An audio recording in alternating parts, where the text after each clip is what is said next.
Selamat siang, perkenalkan saya Filia Marcella Putri dengan NIM C1C020124, ruang 11 akuntansi. Hari ini saya akan mempresentasikan tentang penyusunan anggaran kas.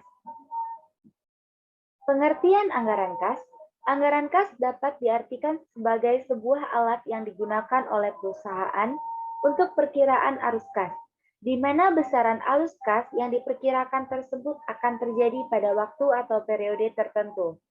Sehingga ada yang disebut dengan estimasi yang berlaku untuk penentuan arus kas. Penentuan ini bertujuan untuk mengetahui apakah anggaran perusahaan cukup atau tidak. Penilaian anggaran ini akan diuji dan dikelola sehingga memberikan kepastian untuk memenuhi kebutuhan operasional suatu perusahaan atau tidak. Namun penggunaan anggaran kas sebagai alat ini hanya untuk memperkirakan dana yang dibutuhkan dalam jangka waktu tertentu dengan tujuan untuk memenuhi kebutuhan-kebutuhan perusahaan.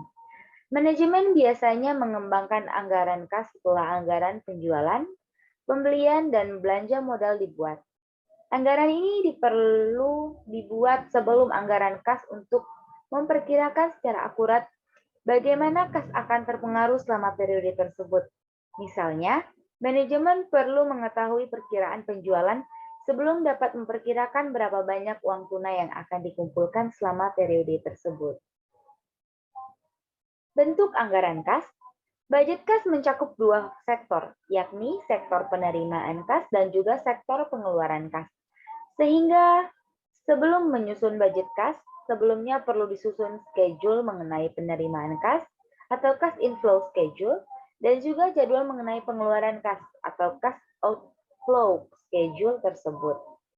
Terdapat hal-hal yang terkandung dalam penyusunan anggaran kas, yakni estimasi pengeluaran kas untuk berbagai tujuan, estimasi penerimaan kas dari beberapa sumber, estimasi meliputi periode tertentu di masa yang akan datang, estimasi posisi kas pada suatu periode.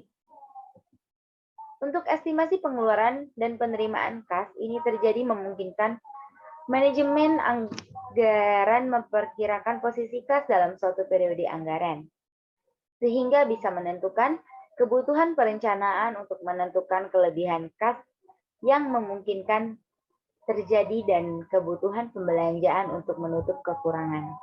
Sektor penerimaan kas terdiri dari penjualan tunai, penagihan piutang, penerimaan lainnya seperti sewa, penghasilan bunga, dividen, dan lain-lain. Sektor pengeluaran kas terdiri dari pembayaran hutang, pembayaran upah tenaga kerja, pembelian barang, pembayaran administrasi, pembayaran lain-lain misalnya pembayaran bunga, sewa, dan biaya penjualan. Tujuan penyusunan anggaran kas. Yang pertama, menentukan posisi kas pada berbagai waktu, yaitu dengan memperbandingkan uang kas masuk dengan uang kas keluar. Kedua, memperkirakan kemungkinan terjadinya defisit atau surplus. Ketiga, mempersiapkan keputusan pembelanjaan berjangka pendek atau berjangka panjang. Yang keempat, menggunakannya sebagai dasar kebijaksanaan pemberian kredit. Kelima, menggunakannya sebagai dasar otorisasi dana anggaran yang disediakan. Yang keenam, anggaran kas yang sudah ada juga berfungsi sebagai dasar penilaian terhadap realisasi pengeluaran kas yang sebenarnya. Faktor-faktor yang mempengaruhi penyusunan anggaran kas. Pertama, anggaran penjualan khususnya terhadap rencana tentang jenis dan jumlah barang yang ingin didagangkan dari waktu ke waktu selama periode yang mendatang. Jumlah penjualan yang semakin besar maka akan memperbesar penerimaan kas juga. Kedua, keadaan persaingan dalam pasar. Persaingan yang sangat lunak akan memungkinkan sebuah perusahaan untuk memperbesar juga penerimaan kasnya. Tiga, keadaan posisi perusahaan pada persaingan lumayan kuat sehingga mampu memperbesar penerimaan syarat pembayaran atau term of payment yang ditawarkan oleh pihak perusahaan. Keempat, kebijaksanaan perusahaan ketika penagihan piutang. Ketika proses penagihan piutang yang lebih aktif akan dapat mempercepat penerimaan kas. Namun sebaliknya, jika penagihan piutang yang kurang aktif maka akan memperlambat penerimaan kas. Kelima, budget perubahan aktiva tetap. Di mana dalam hal ini khususnya rencana mengenai pengurangan atau penjualan aktiva tetap. Keenam, rencana-rencana sebuah perusahaan mengenai penerimaan kas dari sumber lain atau non-operating misalnya seperti penghasilan sewa, dividen, penghasilan bunga, dan lain-lain. Cara penyusunan anggaran kas. Pertama, tentukan arus kas masuk ke perusahaan dalam sebulan. Kedua, tentukan arus kas keluar dari perusahaan dalam sebulan. Ketiga, arus kas masuk harus lebih besar dari arus kas keluar. Keempat, saldo akhir untuk bulan pertama menjadi saldo akhir untuk bulan kedua. Kelima, jika arus kas berubah negatif, Anda harus meminjam uang. Keenam, konsisten dengan anggaran kas selama periode yang direncanakan. Metode anggaran kas. Pertama, metode penerimaan dan pembayaran. Dengan metode ini, anggaran kas disusun berdasarkan kolom. Ada dua bagian. Bagian pertama adalah tanda terima dan bagian kedua adalah pembayaran. Kedua, metode untung dan rugi yang disesuaikan. Metode ini juga disebut laporan arus kas. Jenis anggaran ini disiapkan untuk jangka panjang.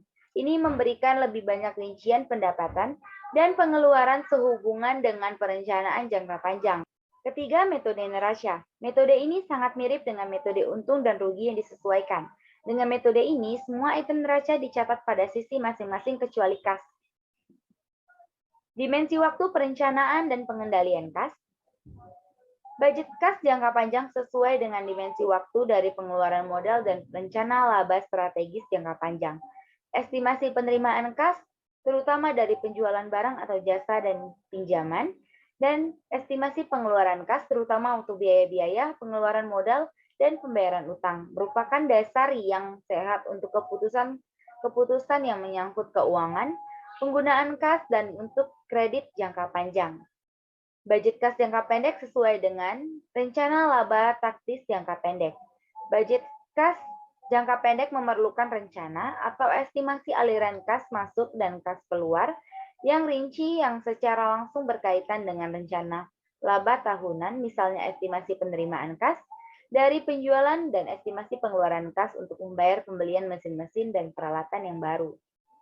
Selanjutnya, budget kas untuk operasional digunakan oleh perusahaan terutama untuk perencanaan dan pengendalian arus kas masuk dan keluar berdasarkan kegiatan sehari-hari. Day-to-day operation. Tujuan utama budget ini adalah untuk mengendalikan kas yang dinamis atas posisi kas dalam rangka meminimalkan biaya bunga dan opportunity cost karena kas yang menganggur. Contoh dari anggaran kas. Untuk contoh anggaran kas ini dapat dilihat dari adanya pendekatan yang digunakan, yaitu jangka pendek dan jangka panjang, di mana untuk jangka pendek ini merupakan anggaran yang digunakan dalam jangka 1 tahun. Pendekatan ini digunakan sebagai alat situasi keuangan terhadap kas keluar yang terjadi secara terus-menerus.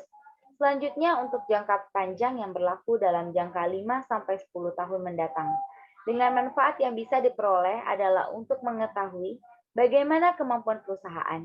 Kemampuan yang dimaksud untuk memberikan tambahan dana dari sumber internal dan memperkirakan saldo kas akhir. Baiklah, sekian presentasi dari saya hari ini. Mohon maaf apabila ada salah kata. Sekian dan terima kasih.